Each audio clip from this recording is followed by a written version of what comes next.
Good evening and welcome to the December meeting of Lithgow City Council, the 1st of December. I'll start with an acknowledgement of country. Lithgow City Council acknowledges the Wiradjuri elders, past and present, of the Wiradjuri Nation, the original custodians of the land on which the Lithgow communities reside. The Council also extends our respects to our neighbouring nations. Declaration of webcasting. I inform all those in attendance at this meeting that the meeting is being webcast and that those in attendance should refrain from making any defamatory statements concerning any person, councillor or employee, and refrain from discussing those matters subject to closed council proceedings as indicated in clause 14.1 of the Code of Meeting Practice. I note that all councillors are present.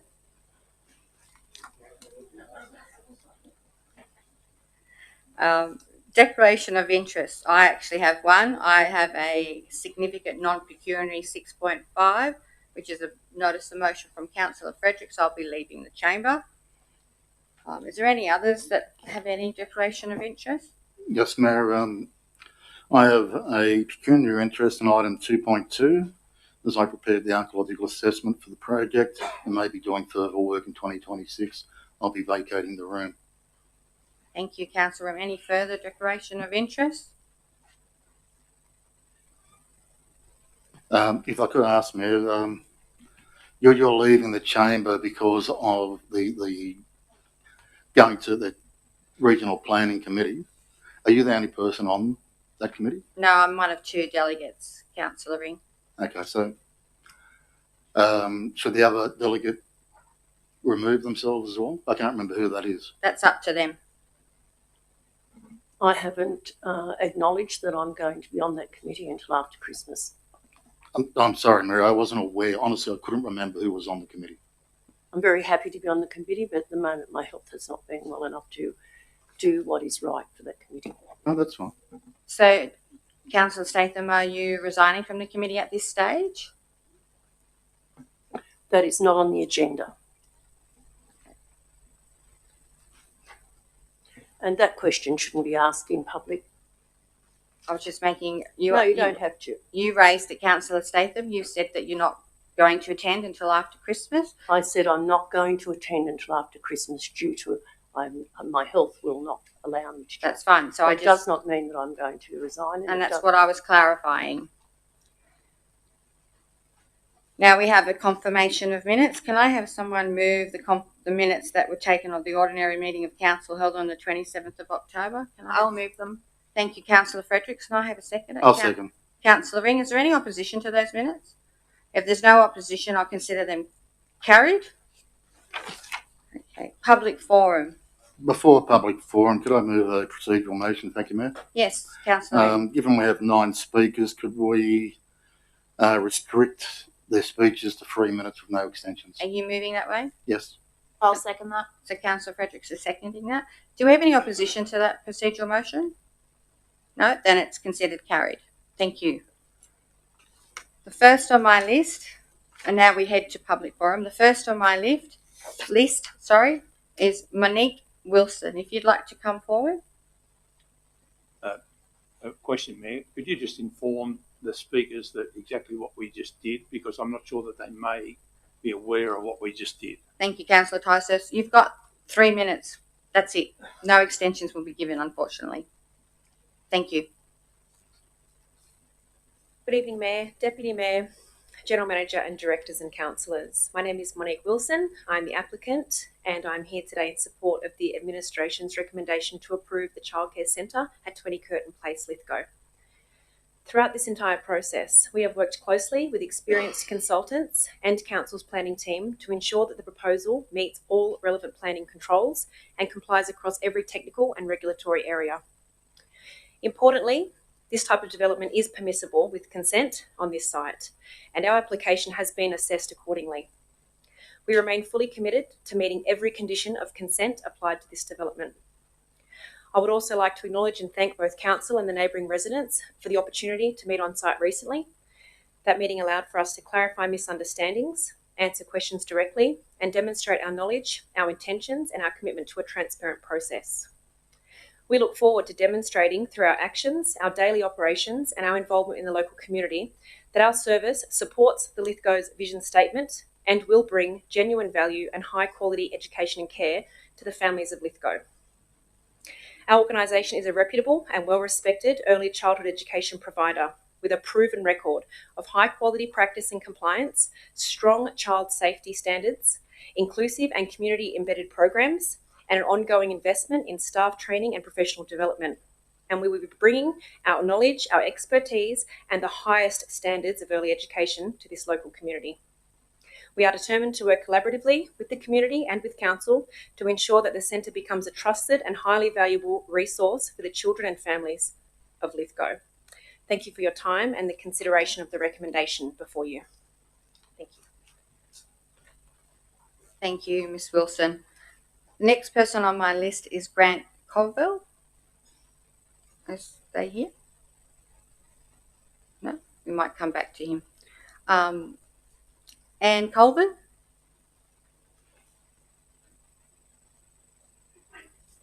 Madam Mayor and councillors, another 3 speakers and I are presenting tonight on behalf of a group of residents who are objecting to the proposed childcare centre. Each speaker will cover different issues of concern across the development application. We wish to begin by saying that we support childcare and the important service it provides to families and communities, but in the right location. Our comments are focused on the most recently exhibited plans and reports for the DA. However, we do note from the business paper that there are 3 additional pieces of information relating to outdoor play, evacuation and signage which have not been exhibited, nor have we been notified or given the opportunity to view or make comments. We object for many reasons and have highlighted the existence of many non-compliances in our submissions, of which I hope that you have all received. I wish to speak about a couple of concerns. The bulk, scale and visual impact of this commercial proposal is unsympathetic with the streetscape of Curtin Place, which is characterised by extensive manicured lawns and gardens with the distinct absence of concrete car park fences, garbage bins, signage and water tanks forward of the building line. No treatment of this commercial proposal, such as coloured concrete or stenciling or movable potted plants, can make it fit into the existing residential neighbourhood of Curtin Place. Curtin Place is known to be affected by flooding in this area and may result in restricted access to the proposed childcare centre, which is not in the interests of the parents and children. So in summary, we do not believe that the approval of this application is within the public interest. We ask 2 things from our councillors tonight. Firstly, that you see this development for what it is, the wrong development in the wrong place, and secondly, refuse the development application. Thank you for the opportunity to speak. Thank you, Mrs Colvin. I've got Michael Cole.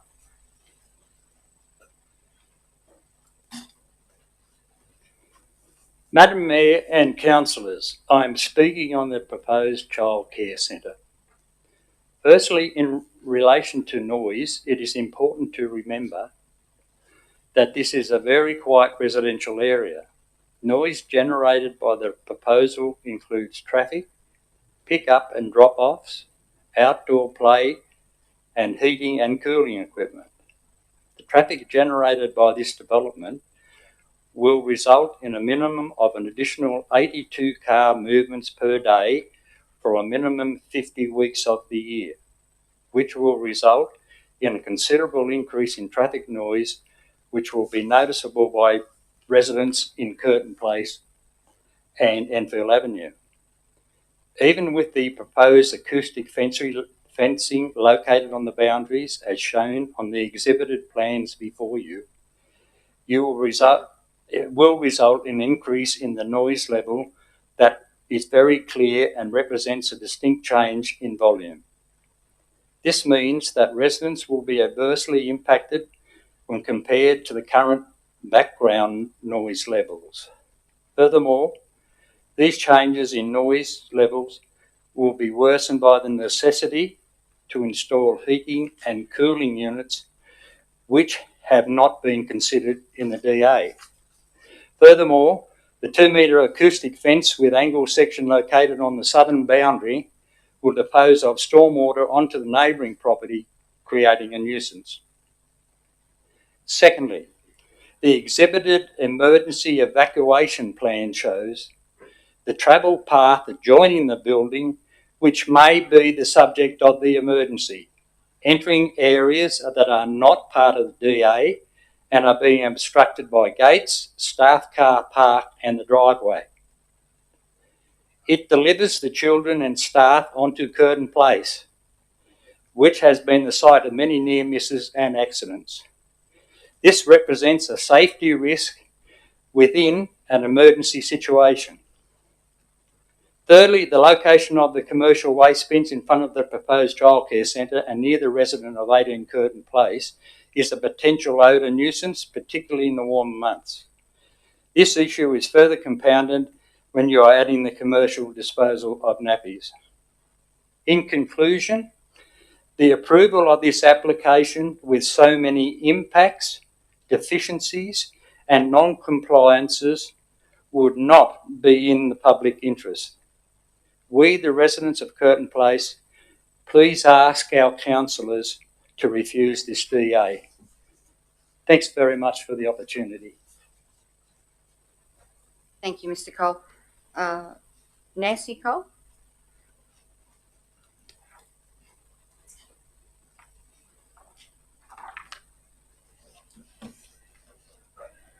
Madam Mayor and councillors, I wish to speak on the proposed childcare centre and outline some of our concerns. The proposal is overlooked by 2 residential properties and a public place being Muscat Parade. These overlook into the outdoor play area, with the public space also having a direct view into the proposed bathroom. These present an unacceptable safety and privacy risk for the children. In relation to the need for childcare in Lithgow, the residents have undertaken research that has demonstrated existent capacity within the childcare sector of Lithgow. This includes one facility recently stating a 60% vacancy rate. In fact, with a residential vacancy rate of 1.7%, it is not in the public interest to lose quality residential housing stock. The proposed site of the childcare centre is highly constrained by its shape, lack of street frontage, the location of the dwelling on the site, the changing levels between Curtin Place, Muscat Parade and Baynard Street, the surrounding and quiet residential neighbourhood, the presence of a 2-storey dwelling, the narrow road and lack of footpaths. These are all factors which cannot be altered and make it a site that is not a good fit for the proposed childcare centre. So, in order to ascertain an expert opinion on a number of areas of the proposal, the residents have engaged experts in the fields of building, planning, environmental law, environmental health, noise and traffic, engineering and safety. This has resulted in the identification of numerous shortcomings and non-compliances identified from the exhibited plans and reports. It is doubtful that they can be resolved at the construction certificate stage. Evidence of compliance is a must for the DA stage and is definitely in the interests of the children, parents and the public. In conclusion, we stand by our submissions and reports prepared either by or with the assistance of highly qualified experts. This is the wrong development in the wrong location with unacceptable impacts. We submit that approval of this proposal would be contrary to the public interest, and the residents of Curtin Place ask our elected representatives to refuse this development application. Thank you. Thank you, Mrs. Cole. The next person on my list is Mayor, if I may suggest that number 8 come forward and then the other 2 are together. Otherwise, it's going to split up the subject. Yeah, I have no problem with that. If Ken Mitchell would like to come forward.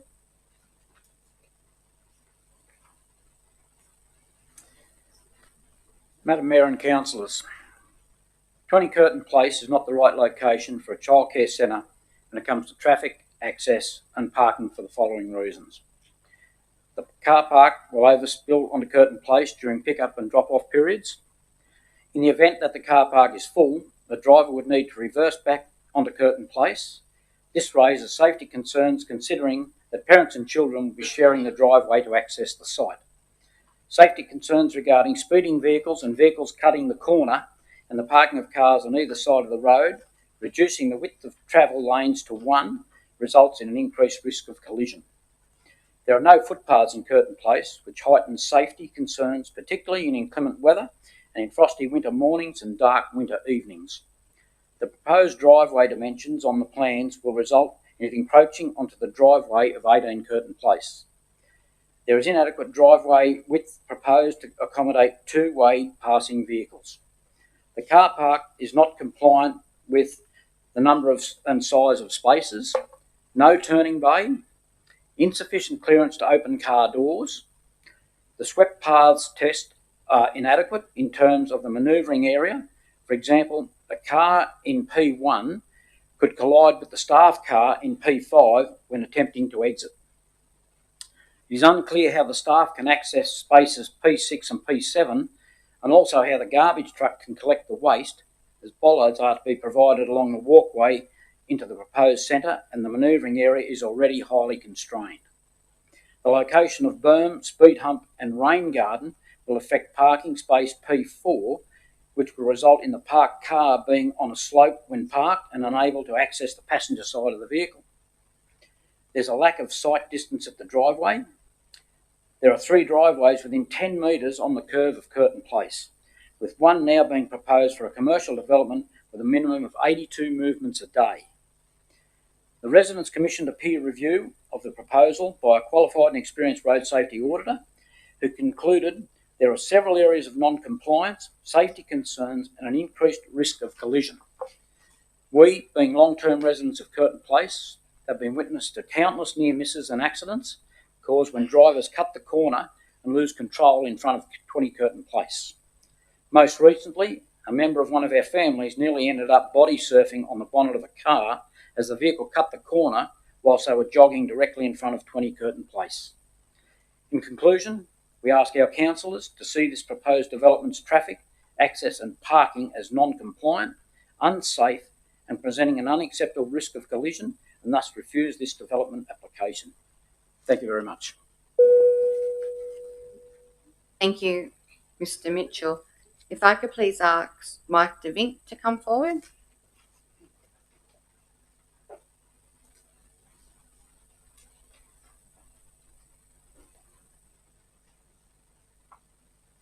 Mayor Coleman, Deputy Mayor Ring, councillors and administrators, thank you for the opportunity to speak this evening. I'm Mike DeVink, the Project Director for the Lake Lyell Pumped Hydro Project, and I'm speaking with regards to matter 6.6.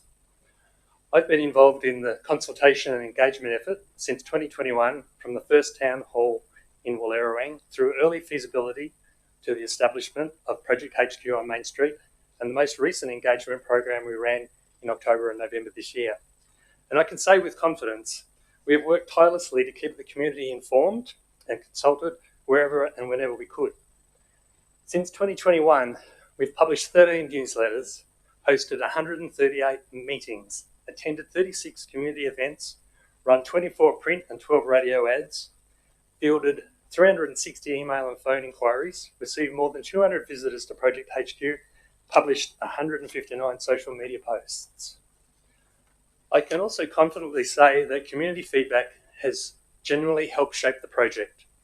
You told us biodiversity, especially the platypus, is your number one concern. We responded with strengthened ecological studies, species-specific protection measures, and continuous monitoring commitments. You told us Lake Lyell must remain a recreational place. That feedback now helps inform access planning and construction sequencing. We've always said the lake will remain open for recreation. You told us local jobs and apprenticeships must be prioritised. That message is shaping our workforce and procurement strategies. This includes commitments to new apprenticeships through the project. You told us visual impact matters. We relocated the upper reservoir so that it's not visible from Lithgow. Your suggestions, from revegetation to colour treatment, are being directly assessed.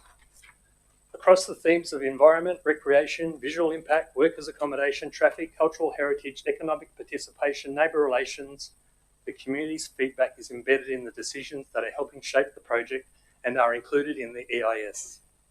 Councillors, the success of consultation is not measured by unanimous agreement. The true measure is whether people had real opportunities to be heard and whether these views helped influence the work. And the evidence shows they have. EDF and Energy Australia remain committed to deep, respectful engagement through EIS exhibition in 2026 and beyond, because the future of energy in New South Wales should continue to have Lithgow at its heart, just as it has for generations. And in closing, we will continue to work closely with the Council to ensure it is provided with appropriate, accurate and timely information about the Lake Lyell Pumped Hydro project for it to be shared with the community as it becomes available. Thank you, councillors. Thank you, Mr. DeVic. I've got, I'm not quite sure if this is correct. I've got Greg Prenishit. You can correct me when you come up. Thank you. Mayor Coleman, Deputy Mayor Ring, Councillor and Administrator, thank you for the opportunity to speak this evening. My name is Briek Penanek, General Manager Hydropower for EDF Power Solutions Australia, and I'm speaking about my matter 6.6. EDF Group is one of the world's largest diversified low-carbon energy producer, operating in 13 countries and employing over 180,000 people worldwide. We own and operate more than 400 hydropower plants. We know that delivering successful long-term energy projects relies on strong relationship with the communities who host them. It is because of that experience we choose to partner with Energy Australia on the Lake Lyell Pumped Hydro project. We see a strong site, the right geology, and a region with a proud, decades-long identity in energy generation. With regard to consultation and information about the project, consultation for this project has been extensive, gathering thousands of pieces of feedback from community and stakeholders since 2021. This feedback has shaped the design, the assessment, and the mitigation strategies that will be published in the EIS in 2026. Turning now to the most recent phase. Our latest engagement from October to November this year delivered one of the most intensive consultation programs undertaken for a major energy project in this region.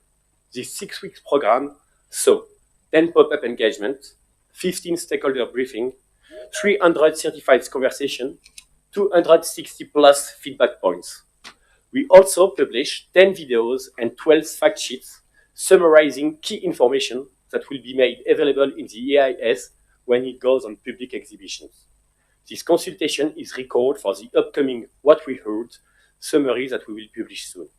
In closing, we know that conversations about change, about land, recreation, heritage, and local character are confronting.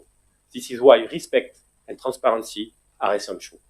This is an exciting project, a project that will bring hundreds of local jobs and $400 million of economic activity every year during construction. Thank you, Mayor, Deputy Mayor, and Councillor for your time and for your leadership on behalf of the Lithgow community. Thank you, Mr. Pianach. I think I said that right that time. Rich Evans, if you'd like to come forward, please.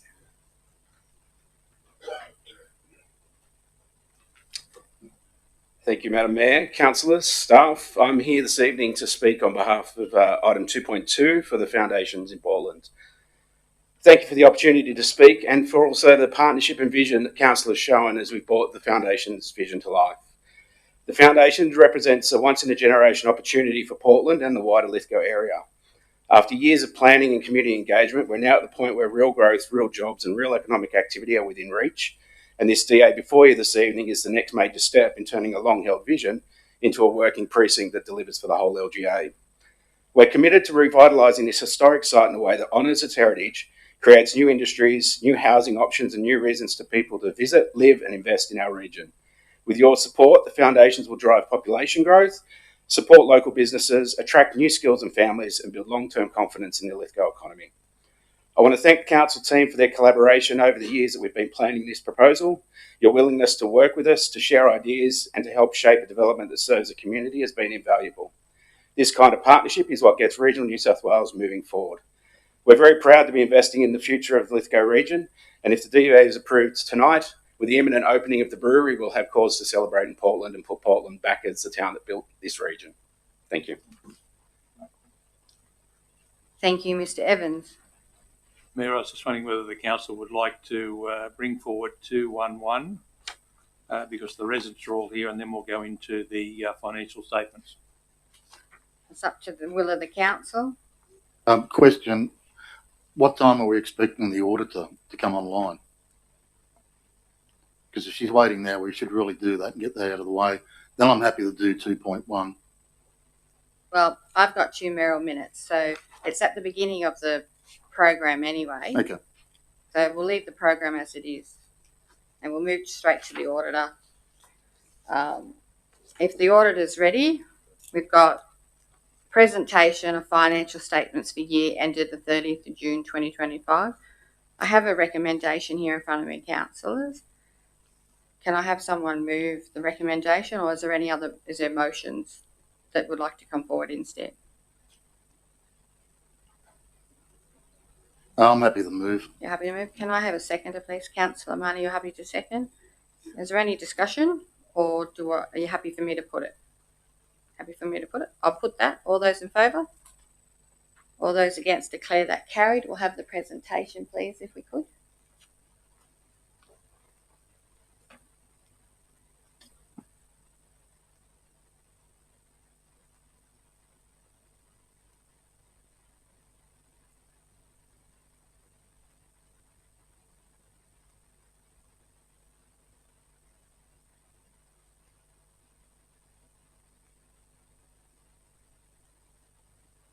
Thank you. Is everyone able to see my screen there?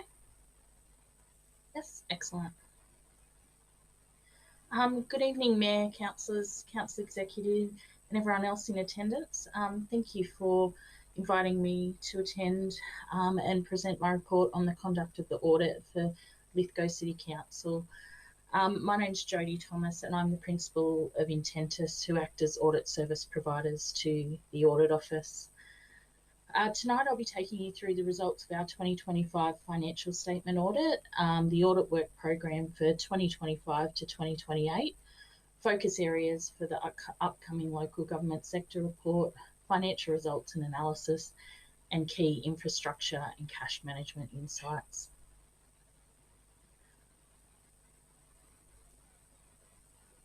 I'll draw your attention to the work that the Audit Office performs in not only financial audits, but performance audits that they report to Parliament.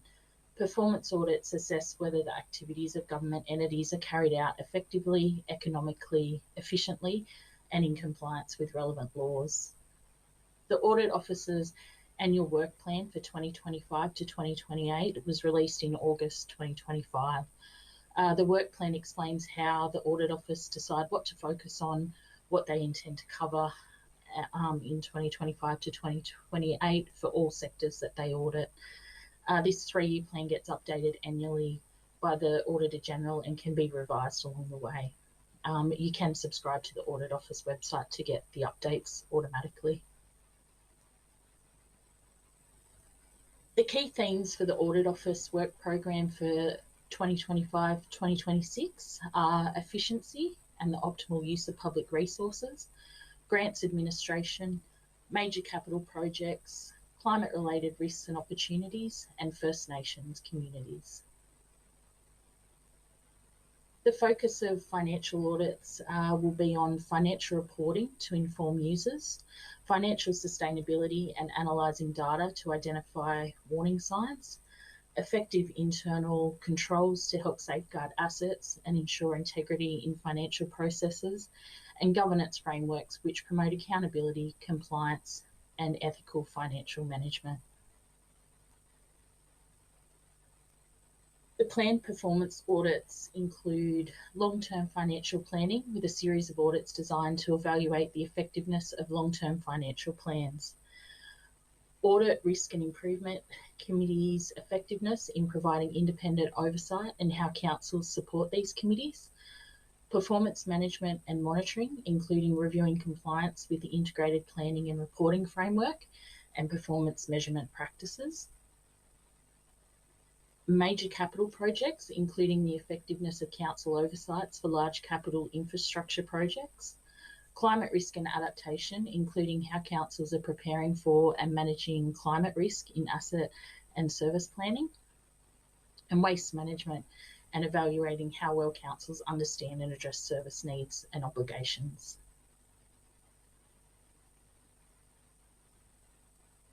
The areas of focus for the 2024-25 local government sector report to Parliament include financial audit outcomes, financial sustainability, IT, cyber and artificial intelligence, major projects and internal controls and governance, including fraud control and the key findings reported in management letters.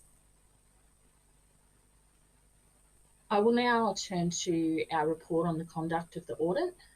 We have completed our audit of the general purpose financial statements and special purpose financial statements.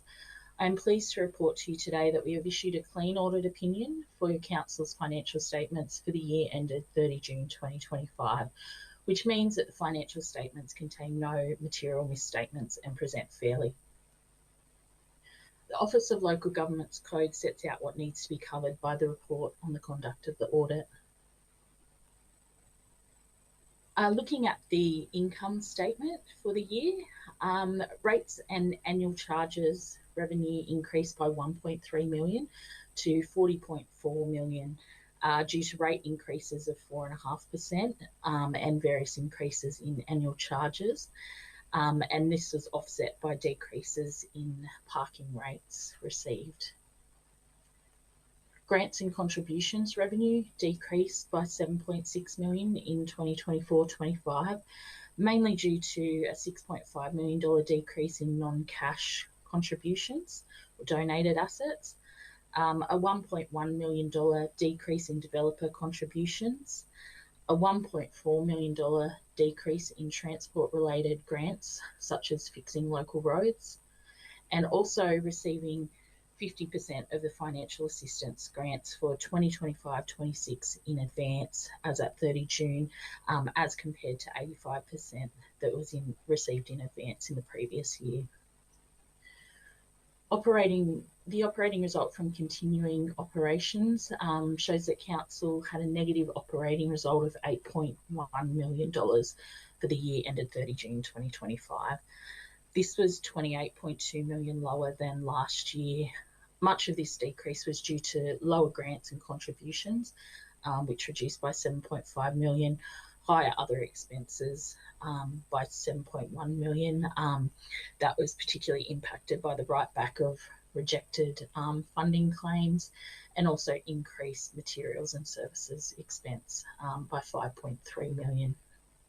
So after deducting capital grants and contributions, the net operating result before capital grants and contributions reduced to a negative $25 million, which is a decrease of 26.8 million from the prior year. This shows that without capital grants and contributions, the council would be making a loss. Council's operating result from continuing operations for the year was $28 million, lower than the 23-24 result. In 2024-25, grants and contributions of 23.9 million decreased by 7.5 million or 23.9% due to higher natural disaster funding received in the prior year. Other expenses of $8.4 million increased by 7.1. As I mentioned previously, that was due to a write back of rejected grant claims. Materials and services also increased by $5.3 million due to restoring of assets damaged by natural disaster. And depreciation, amortisation and impairment of non-financial assets expense increased by $1.9 million on the previous year. As mentioned previously, grants and contributions revenue decreased by 7.5 million. Again, that was due to receiving 50% of the financial assistance grants for the 25-26 year in advance, as compared to 85% in the prior year. There was a decrease of 6.5 million of non-cash contributions, mainly due to one-off developer contributions in 23-24 at South Bowenfells, including roads and bridges, drainage, sewerage, etc. There was a decrease of 1.1 million of developer contributions recognised during the year, and also a decrease of 1.4 million of transport-related grants, such as fixing local roads.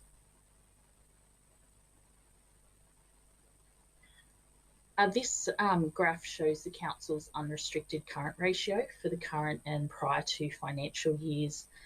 The unrestricted current ratio is specific to local government and represents council's ability to meet its short-term obligations as they fall due.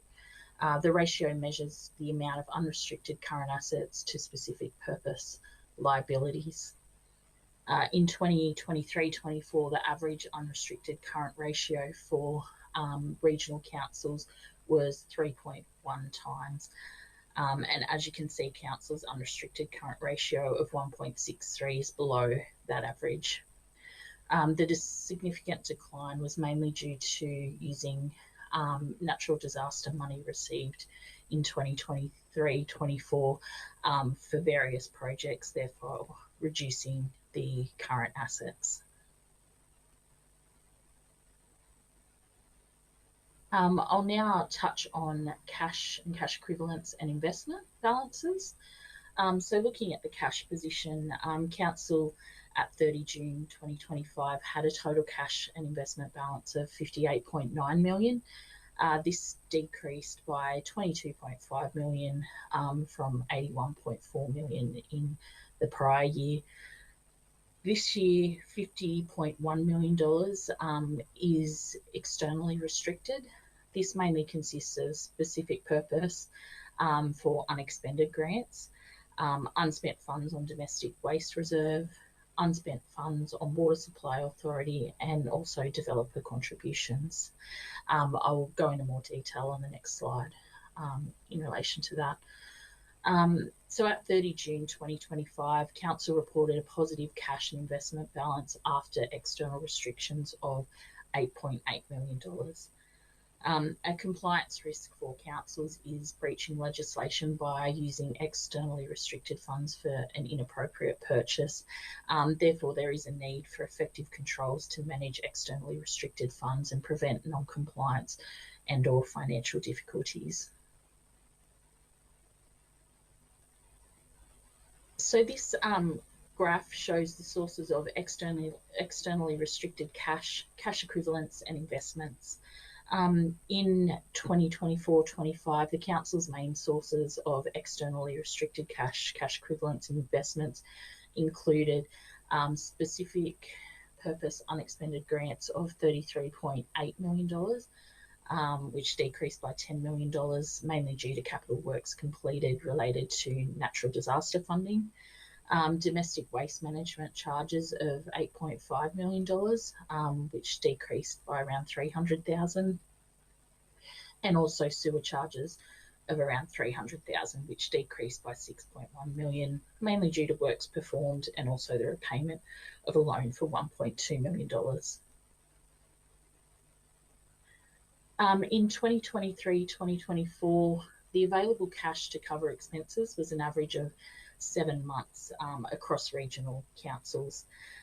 Council's ratio was 1.5 months as at 30 June 2025. So as at 30 June 2025, council's cash is mainly, 85.1% restricted for external purposes. General fund expenses were negatively impacted by the rejected grant claims during the year, which totaled around $7.2 million. So I'll now touch on the infrastructure, property, plant and equipment balances. So this graph shows how much council spent on renewing and purchasing assets in 2024-25. So council renewed $23.2 million of infrastructure, property, plant and equipment during the 24-25 financial year. This was mainly spent on roads and repairing assets damaged by natural disasters. A further $12.2 million was spent on new assets, including capital work in progress and roads, bridges, footpaths and other road assets. The level of renewals and new assets in the current financial year compared to the prior year are fairly consistent, totaling $35.4 million this year as compared to $34.7 million in 23-24. Renewals in both years mainly concentrated on capital work in progress, roads, bridges and footpaths, which is mainly aligned with the capital grant fundings received. So I'd just like to extend my thanks to the finance team for their cooperation during the conduct of our audit, and I'm happy to take any questions that anyone might have. Any questions, councillors? Councillor Tysos? Thank you, Jody. I just want to ask some questions in regards to we've still got a fair amount of disaster funding still to be spent. Yes. Could you tell me what's sort of left after all, with taking all that away? Where is the council sitting in regards to the future over the next 3 years? Without the funding, if we go back to the previous slide on the cash and cash restrictions, it does show that it is fairly borderline as once the internal cash allocations are taken into account. So it's certainly something that council will have to manage cash flows very closely moving forward to make sure that those external restrictions aren't breached and that that you have continuing cash to meet obligations. Yeah, you indicated that it's we're basically sitting at 1.5 months, which is basically 6 weeks, versus other councils in the area are 7 months cash at hand. Surely that must concern you in regards to where we're going, because once all the disaster funding is spent, we won't be making any interest off all that sitting in the bank at the moment. No, that's right. So it will impact on your interest income moving forward. So yeah, as I mentioned, it's certainly a situation that will need to be managed quite closely by the executive team. And finally, the last question is, in principle, is it considered to be a good practice to borrow funds for asset renewal such as roads? Look, I think that's certainly a decision for management. Borrowings are always there as an option to aid cash flows, but it's certainly not something that you would want to be relying on moving forward. But again, I'm not sure if management has any comments on that. The reason I ask that question is because we're looking at an item tonight where we're looking at a possible $20 million loan to fund roads over the next 6 years, and we have to pay that back within that 6 years. So that's the reason I brought that question up. So are we in a position as a council, or is this going to be dive in after a couple of years, we'll have a special rate variation, which is very concerning to the ratepayers? We need some sort of determination, not from within the council, but from outside the council, to tell us which is the best way to go. Yeah, look, I appreciate your question there. I think, as auditors, we need to be very careful that we maintain our independence and don't get involved in making or giving advice to clients on moving forward with issues such as that. So unfortunately, that's not something that I'm in a position to weigh in on. Thank you. Councillor Ring? Yes, Jody, just one question. Is there anything in this report that rings alarm bells for you? Is there anything in it that you believe would trigger a forensic audit? Look, forensic audits are usually entered into if there's some sort of indication of any fraud or things like that. We, as auditors, have an obligation to consider the risk of fraud in our audit. Whilst that's not our sole purpose of our audit, there is an audit standard specifically in relation to fraud. So we certainly perform a number of audit procedures considering the risk of fraud, and there's certainly nothing that has indicated that there's any fraud that's occurred throughout the year, and certainly no material fraud based on the procedures that we've performed. I suppose I would probably need to understand a little bit more around why, what you would be looking for from a forensic audit. Sorry, I'm not looking, I'm just asking the question. We've got a matter raising later in the meeting. I just wanted to get clarification on this report. Yeah, there's certainly nothing flagged there that, that would indicate to me that a forensic audit would be required. But again, it depends on the purpose for which you're looking at it for. No, thank you, Jody. And in relation to borrowing is a normal part of council operations. And I've been at meetings with government officials in the past where they've complained about councils not borrowing adequate funds. I just wanted to make that statement. You don't have to answer it. Yeah, no, look, most certainly it's a liquidity management tool as well. So, yes, obviously dependent on the circumstances.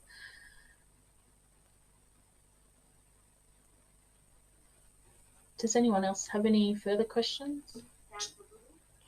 Yeah, thanks, Jody. Just one quick question. It was in relation to the fraud question you just answered. Would you have to have a specific fraud incident that you would go looking for in a forensic audit, or you wouldn't just do a forensic audit just as a fishing expedition? Well, look, I'm not a forensic auditor myself, so I really couldn't say. It would all depend on the scope for which you engage the forensic auditor, if that was a consideration. So there's certainly nothing there that that would indicate to me that there was a fraud in which to go looking for.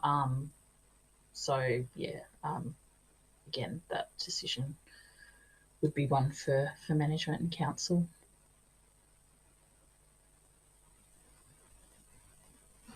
Hi, Jody. In your view, with how our financials are at the moment, would you think that we would be able to afford $4.1 million for the next 6 years to pay back a loan?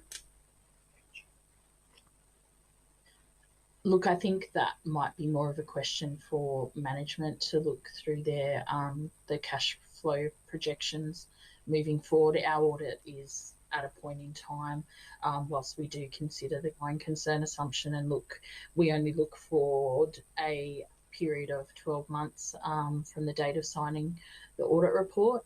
So it's quite a reduced or a condensed period that we look at that for. So management would definitely have more information there as far as cash flow projections over a longer period.